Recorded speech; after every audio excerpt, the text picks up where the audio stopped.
very powerful hello coming from Casper. Hey Casper, can you say apa kabar?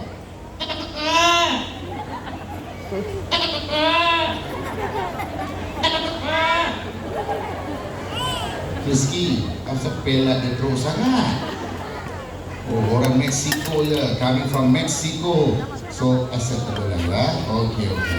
Hey, Casper, do you see there's a pretty lady behind?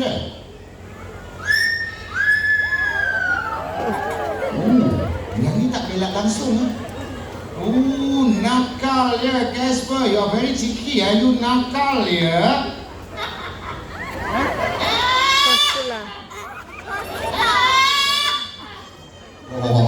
Look at that, even after you are very cheeky, you nakal, you still laughing Do you know the girl already have a husband, and the husband is very angry, he's going to calm down and pick on your feather.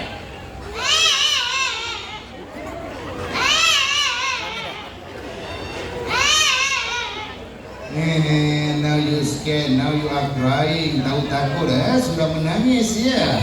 But don't worry lah Casper, because the husband actually is a bird lover, so he won't do anything to you. So how do you feel right now?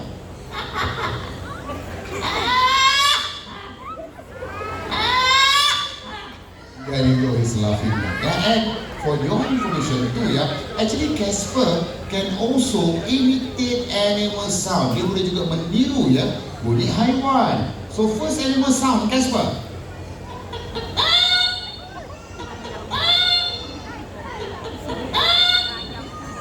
Okay, what sound is that? Bunyi apa yang dia buat?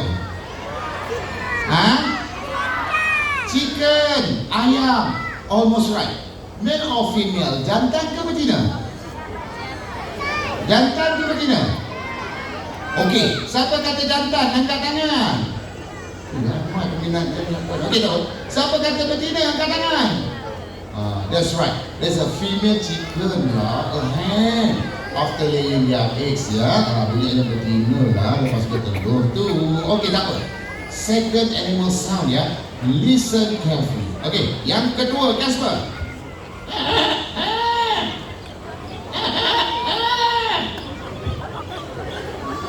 Lagi ada bunyi apa pula? Tiger, harimau. Kecil tadi. Boleh ke? Betul lah, bunyi harimau bukan bunyi haiwan lain Betul lah.